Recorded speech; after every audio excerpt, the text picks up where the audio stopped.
Hello everyone, and welcome to my first sort of feature video on my YouTube channel. The channel itself, Anvils of Connor, has been rather neglected over the last, 12 months that I've had it.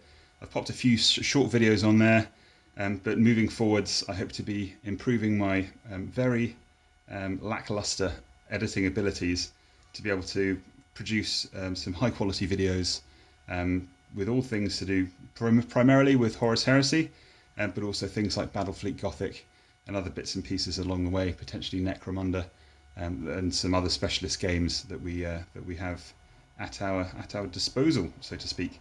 Now, first feature vid, I gauged interest on social media to see if you guys were interested in the idea of having a sort of, not just sort of troubleshooting, but a sort of tips and tricks video on the Mark IIb Land Raider Phobos, which is this is actually a bit of a Frankenstein. It's an amalgamation of several different kits, and I'll go through that in due course.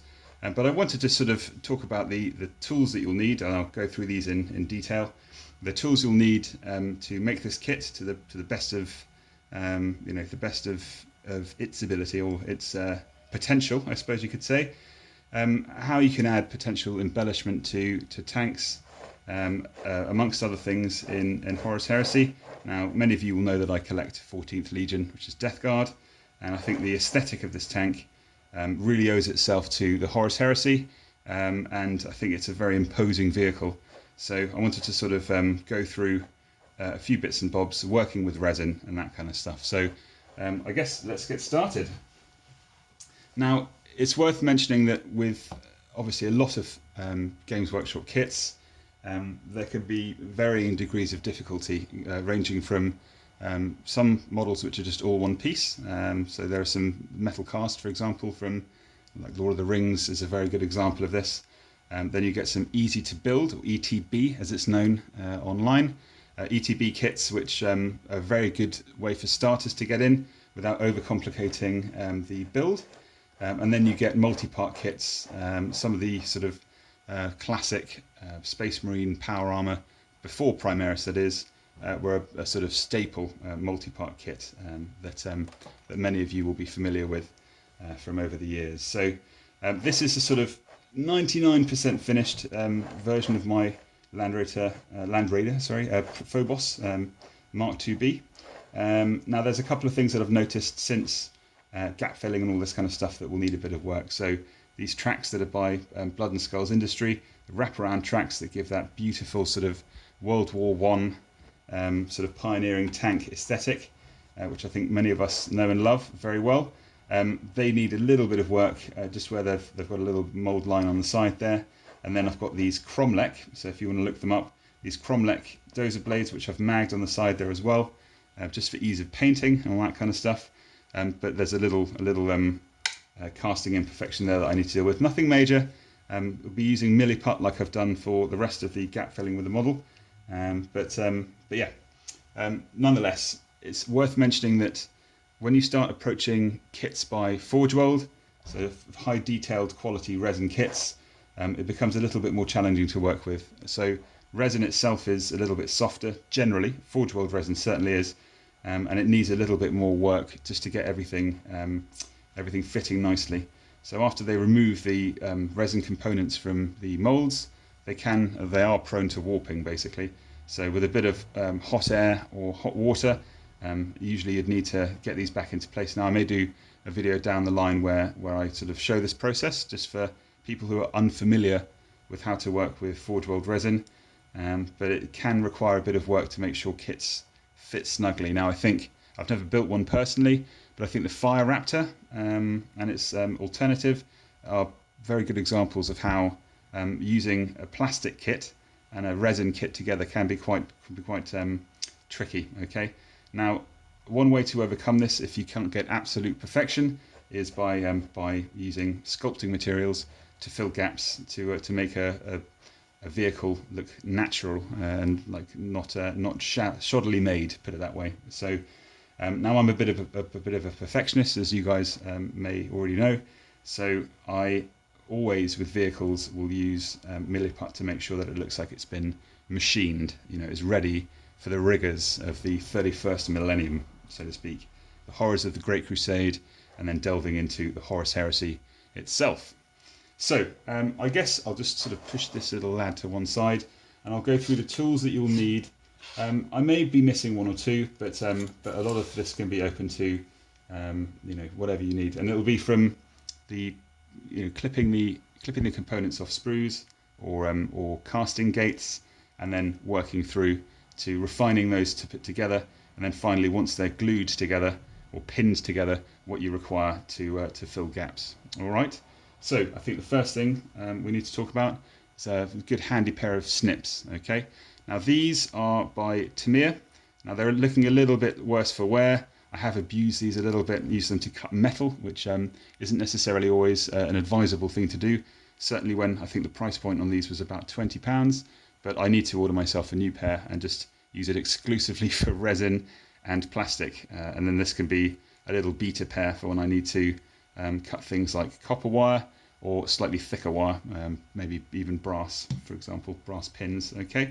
Now this is instrumental. You can get a lot of work done with these. So this is your sort of workhorse. So you need to check off in your hobby toolbox, so to speak, that you have something along these lines in there. Okay. Now I like these because they're extremely pointy. Okay. So you can get to the components on the sprues without doing any damage.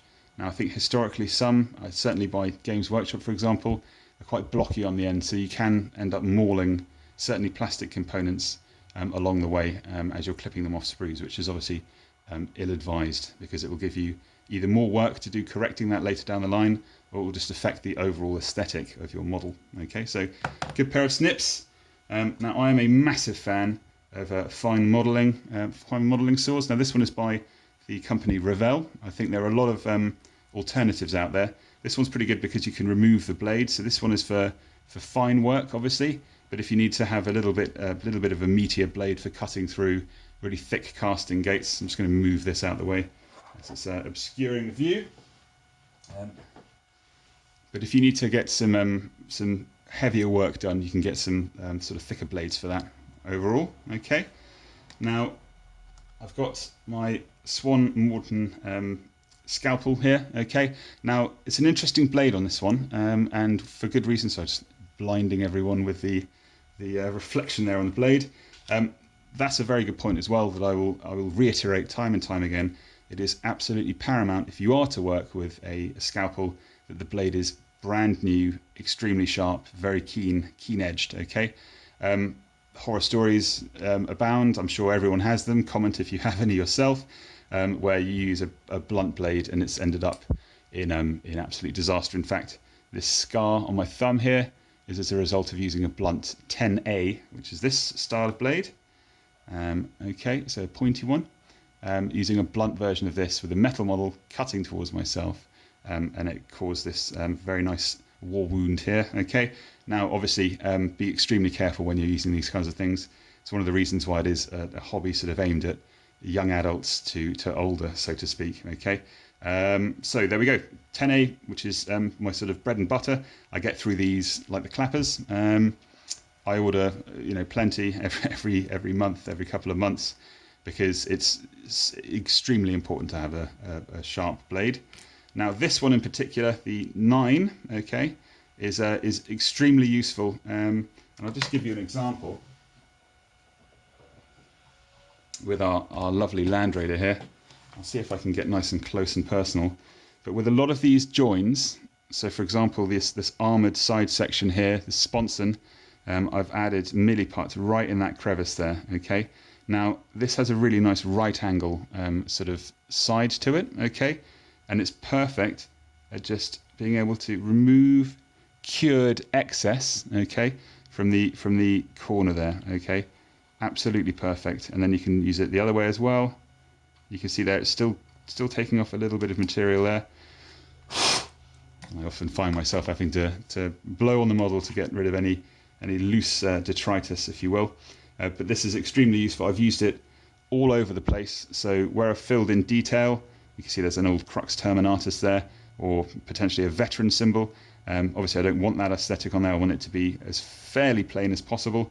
have added some embellishments which I'll go on to later on, but this is just ideal for sort of scraping that off. Now Milliput, when it's fully cured, is extremely sandable and sort of, what would you say, easy to work with a scalpel, so to speak. So it dries very, very hard indeed. Okay, so it's the ideal sort of additional sort of tool to use with this kind of work.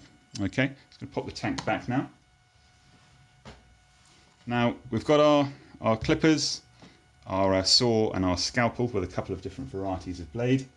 Now you may find as well when you're in the construction process that you need to file down some straight edges on bits of the tank or fly or whatever it is that you're putting together.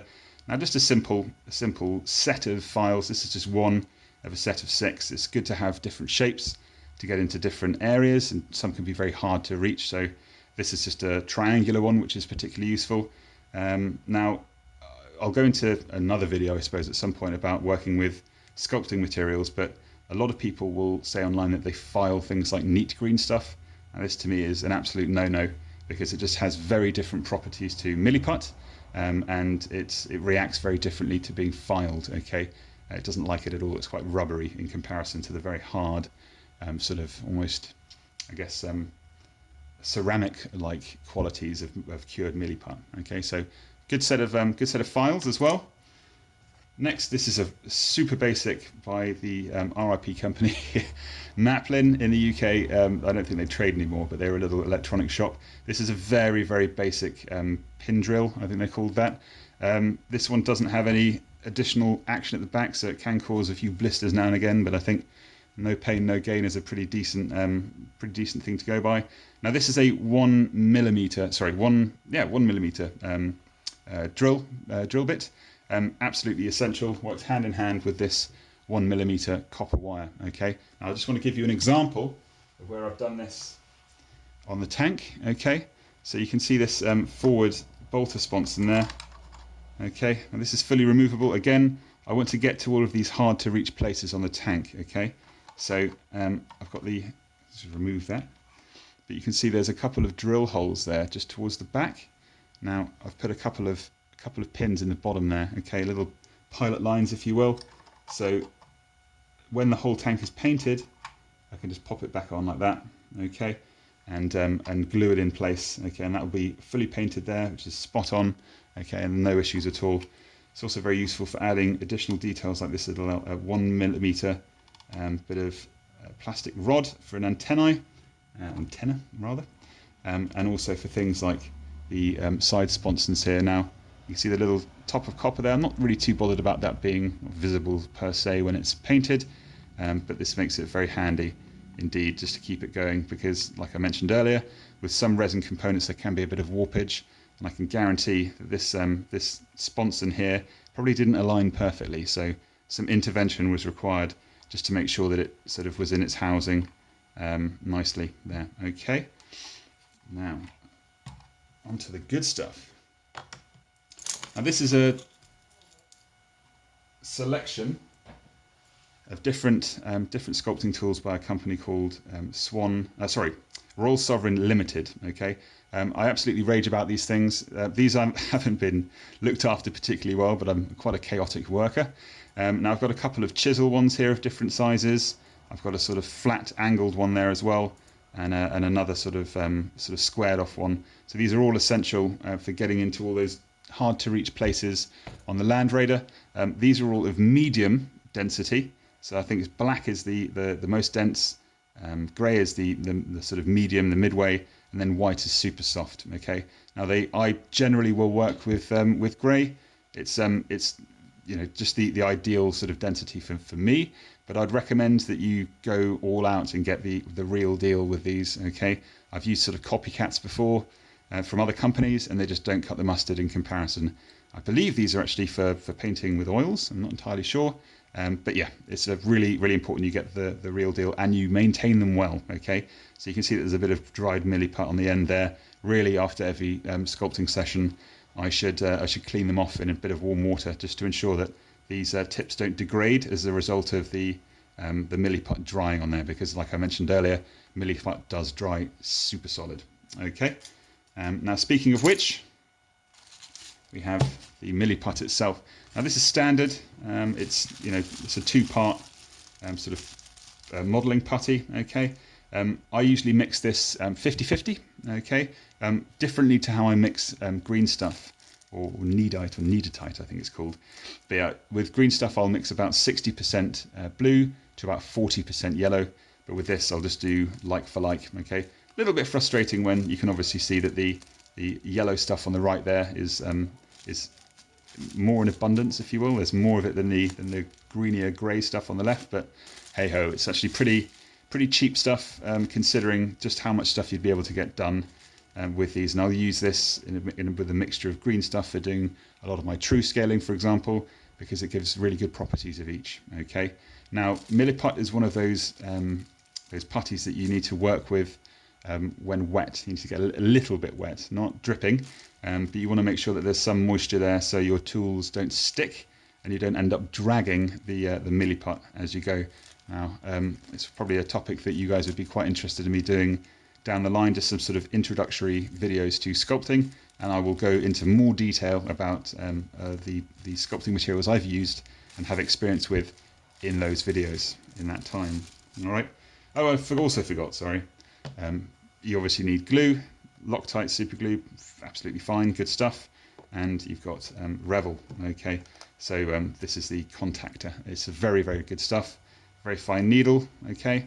If you keep the lid on, you will avoid blockages in the needle and you get very fine application with this. So that's another absolute essential. And this is for plastic, okay, so bonds plastic. You cannot use this to bond resin and plastic, but you can use it for a lot of the other components, okay? And we'll go through that in due course. Now, it may well be that I've missed a couple of things out, but I can always go back to that, I suppose, in the description or comments.